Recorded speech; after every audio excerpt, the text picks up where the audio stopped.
आफ्रिकेत एक सुखी शेतकरी राहत होता. तो सुखी होता कारण तो समाधानी होता. एकदा त्याच्याकडे एक विद्वान गृहस्थ आला.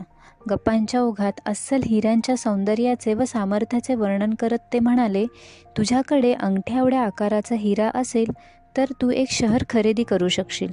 तुझ्याकडे मुठीच्या आकाराचा हिरा असेल तर तू कदाचित आपल्या देशाचा मालक बनशील. त्या रात्री शेतकऱ्याला झोपच आली नाही.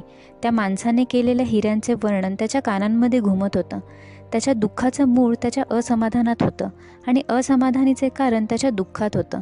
दुसऱ्या दिवशी सकाळी आपले संपूर्ण शेत विकून व घरातील लोकांची व्यवस्था करून तो हिऱ्यांच्या शोधात बाहेर पडला. संपूर्ण आफ्रिका खंड त्यानं पालथं घातलं, पण त्याला काही हिरा सापडला नाही. युरोप पालथा घातला तरी त्याला हिऱ्यांचा शोध लागला नाही.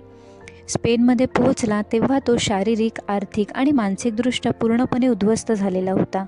याच मनस्थितीत त्याने बार्सिलोना नदीत उडी मारून आत्महत्या केली. इकडे त्याचं शेत विकत घेणारा माणूस आपल्या उंटाला पाणी पाजण्यासाठी शेतातून वाहणाऱ्या पाटाजवळ थांबला होता. पाटाच्या पलीकडच्या काठावर सूर्यप्रकाशात त्याला एक दगड चमकत असलेला दिसला. बैठकीच्या खोलीत शोभेसाठी तो दगड ठेवता येईल असा विचार करून त्याने तो दगड उचलला आणि घरी आणला. त्याच दिवशी योगायोगाने तो विद्वान गृहस्थ पुन्हा तिथे आला.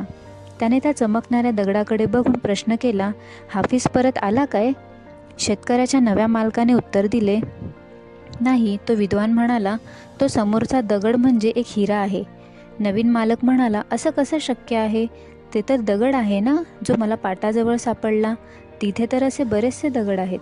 त्या दोघांनी शेतात हिंडून बरेच दगड गोळा केले आणि चाचणीसाठी पाठवून दिले आणि लक्षात आले की ते दगड नसून खरंच हिरे होते.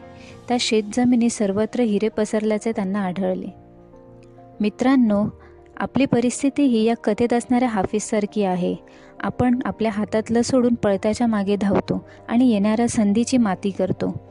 आपला दृष्टिकोन योग्य असेल तर हिरे माणकांपेक्षाही मौल्यवान गोष्टी म्हणजे चांगल्या संधी आपल्या पावलोपावली दिसू लागतात.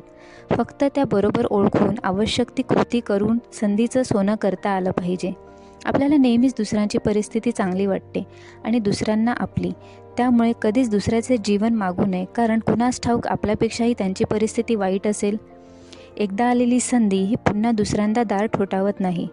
येणारी दुसरी संधी चांगली किंवा वाईटही असू शकते, पण ती पूर्वीसारखी कधीच नसते.